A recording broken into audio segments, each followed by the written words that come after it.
السلام عليكم. الواقعة اللي هحكي حضراتكم عليها النهارده حصلت في شبرا الخيمة. اللي حصل بان العريس اللي صورته ظهرت قدام حضراتكم دلوقتي ده اسمه مصطفى، عنده 26 سنة.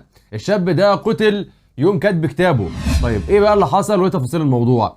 اللي حصل بان مصطفى ده عنده اخ تاني اسمه عبد الرحمن. مصطفى ده عنده 26 سنة وعبد الرحمن عنده 29 سنة. عبد الرحمن ده عنده كافيتيريا، ولكن صحاب عبد الرحمن اللي موجودين في المنطقة او اللي كانوا صحابه كانوا بيقعدوا على الكافيتيريا دي، ولكن هم كانوا بيتعاطوا مواد مخدرة وبيبيعوا كمان المواد المخدرة دي.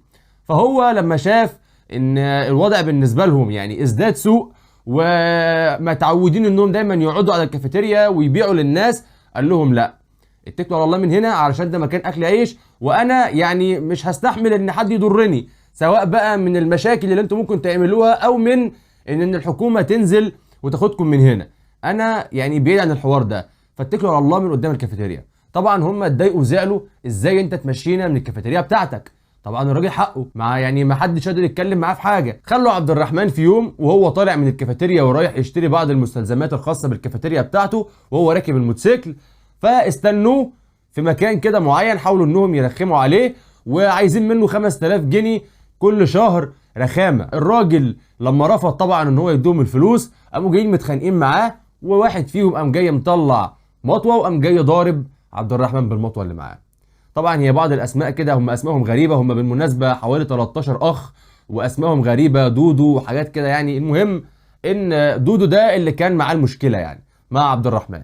فلما ضرب عبد الرحمن خدوا بعضهم ومشيوا، وعبد الرحمن راح وعمل محضر، ولما هم لقوه عمل محضر قاموا جايين رايحين عاملين محضر هم كمان فعبد الرحمن ان هو سرق توك توك. ولكن طبعا لما لقوا ان البلاغ بلاغ كيدي والقوا القبض على دودو دوت، وفي الاخر خرج بكفاله 2000 جنيه على ذمه القضيه. بعد منها بفتره دودو ده واخواته قاموا جايين رايحين مقدمين بلاغ تاني في عبد الرحمن ومصطفى ان هم سرقوا فلوس وسرقوا تليفون.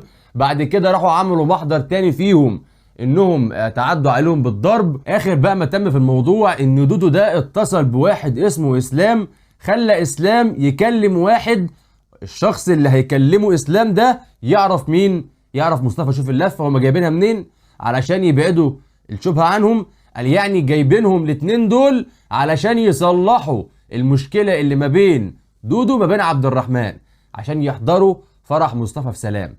تاني، اللي حصل بان دودو اتصل بواحد اسمه اسلام، واسلام كلم واحد اسمه فرفر، ففرفر ده كلم مصطفى قال له يا مصطفى احنا عايزين نحل الموضوع بشكل ودي علشان نخلص من المشكلة دي ونحضر فرحك.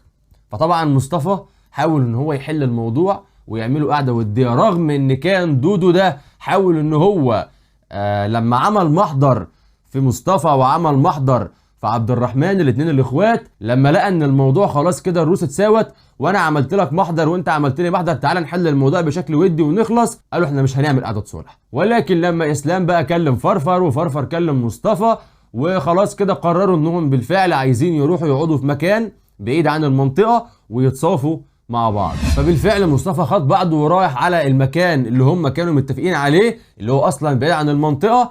ساعة ما نزل من التوك توك مصطفى بص لقى اللي مستنيينهم هناك وبتسع طلقات في مصطفى، وطلقة جت في جنب واحد من صحاب مصطفى اللي كان رايح معاه، والتاني خد طلقة في كتفه. طبعا وفص ملح ودابه، كل سنة وانتم طيبين على كده. اللي حصل بان الناس اتجمعت وخدت مصطفى وودته على المستشفى، ولكن قعد اسبوع في المستشفى وكانت روحه فاضت للي خالقها. فده كان بالنسبه لتفاصيل الموضوع. كل اللي بتطالب بيه ام الضحيه ان حق ابنها يجي، يعني واحد ملوش في المشاكل ولا ليه في الخناق، ولا اخوه كمان ليه في المشاكل ولا الخناق، ولكن علشان التانيين يعني مجمدين قلب بعض انهم 13 اخ مفكرين ان الدنيا هتكون سايبه. ولكن باذن الله باذن الله حق مصطفى هيرجع. ربنا يتغمده بواسع رحمته يا رب، ويلهم اسرته الصبر والسلوان، وخالص تعزينا لكل اسرته. ربنا يحفظنا يحفظكم من اي شر، يبعد عننا وعنكم اي سوء. هسيب لحضراتكم المصادر تحت في الكومنتات، خدوا بصوا عليها، وما تنسوش حاجه مهمه جدا ان احنا ناقلين الخبر وليس محققين. انا حسام حماده، اشوفكم على خير الحلقه الجايه. السلام عليكم.